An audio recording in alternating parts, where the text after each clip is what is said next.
نو ما درته دا ثابتول چې په دې ځمکه داسې فقیران هم شته چې ستا دا بادشاهي په کنجک هم نه اخلي. ویل نو دا اوس ولې پاسې وی اوس چې دا ما درته تقریر وکړو نو د بادشاهۍ نشه دی د سر نه ووته فقیر شوې نو د فقیرانو زه قدر کوم ځکه درته پاسې مونږ کې دا کردار پکار دی. دلته د صدر کې یو ملا او خدای دې وبخي اوس مړ دی دلته یو گورنلو هغه به په دې جماعتونو ګرځېده یو جمعه یو کې مونځ کړی بل جمعه بل کې مونځ کړی بل جمعه بل کې دا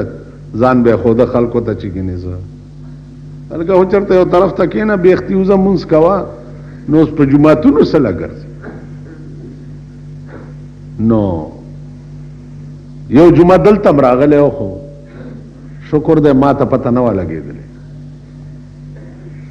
نو هغه ملا ته چې پته ولګېده چې ګورنر صاحب راغی نو خطبه یې نیولې لاس کې امسا خطبه یې په ځای پرېښوه پیزار ته یې ورمنډه کړه او د هغه ځای نه یې راونیوه په مخکې صف کې کېنولو مخکې صف کې دا واورئ څوک چې مخکې راغی به مخکې ناستي چې رستو راغی به رستو ناستي چې هغې نه رستو راغی به رستو ناستي که بادشاه راشي او صفونه سټو او ځای نه هغه د پیزار په ځای کې به کیني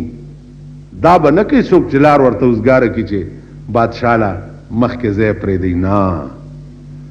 تاسو هم دا یاد لرئ دلته راشي ریزرویشن کیږي دا څادرې څوک وغورئ ځای ونیسي څوک څه وکړي څوک څه وکړي بیا آخر کې راځي د خلکو په اوږو باندې خپې اړئ دا ډېره سخته ګناه رالي کم ځای میلاو شو جماعت د خدای در دے خدای در کی اپنے قدموں میں جگہ دو تو یہ سمجھوں گا میں مجھ کو بخش دیا تخت سلیمان تو پیزار کی چور تو ادرے گی اور پدا خٹو کی تندے ہو لگے پا خدای قسم دے مخ کی صف نے زیادہ جر دے ذکر چھ خدای خو عجز غواری عجز جڑا فقر سمرا عجز میں داغا پا دربار کی عمر بے رحم دربانی زیادہ تاسو خیال راکئ نو عزیزانو عرض میں داو چې نوح علیہ الصلوۃ والسلام قوم چو خیره ورته زکه وکړي چې نوح علیہ السلام طبیعت بشری لرلو او د طبیعت بشری نه چې د پیغمبرانم بے نیاز نه لنډه غوندې خبره در تارس کم ابل ورځ یو سړی ما نه تپوس کو سړی و مالدار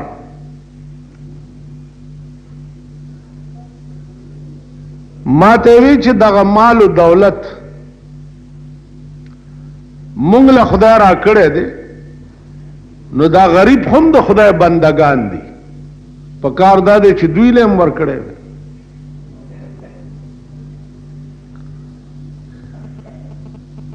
ځکه چې زما مخکې یو سړي ته زکات وغوښتو د ورکولو نه نو د هغې په ضمن کې دا خبره وکړه ما ورته وی چې عزیزه دا دنیا ټوله الله پاک دارالامتحان پیدا کړی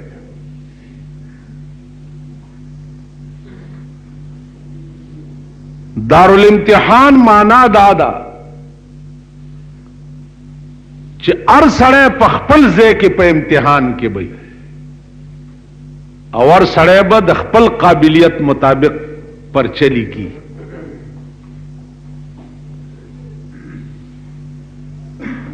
غریب باندې دا امتحان دی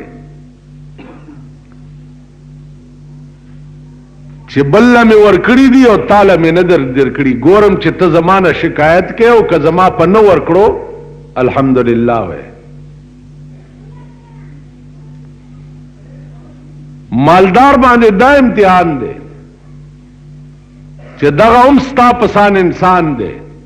بلکې تا نه ښه انسان دی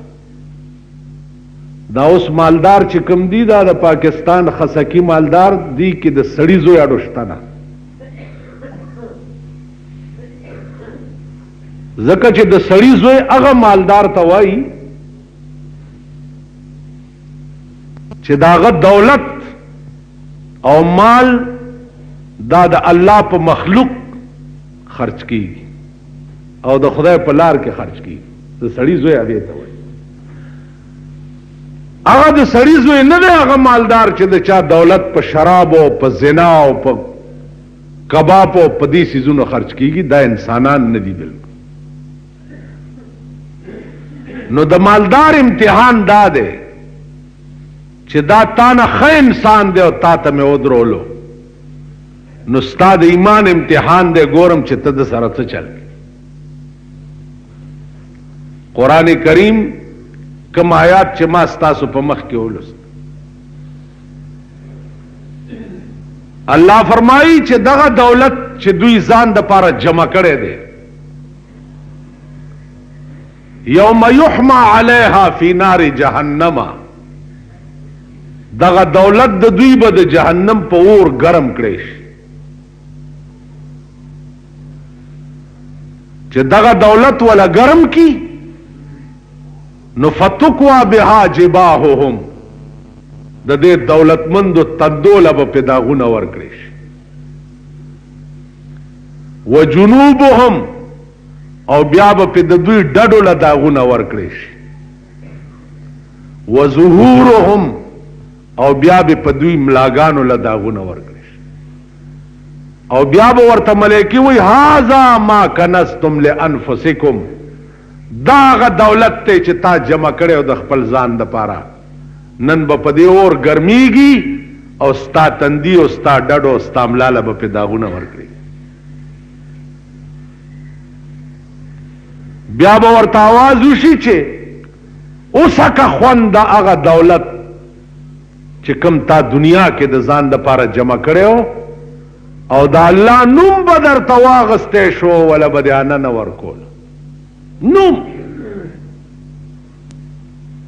عزیزانو ډېر خلق داسې دي، یو سړی راشي او سوال وکړي د خدای په نامه، ځه رکشه غټ پټې تنې ته دې وګوره، سنډه عمره غټې فلان دی. دا ډېر لوی ظلم دی. تنې ته غټ څه کوي؟ جناب رسول اللہ صلی اللہ علیہ وسلم فرمائی چې سوال کون کے کپا اس در تصور راغے او سوال اوکا نکت گڑو رہ دے علال کرے یا وغا سوی نوکی پرتیوی آولا ورکا خو اسی مت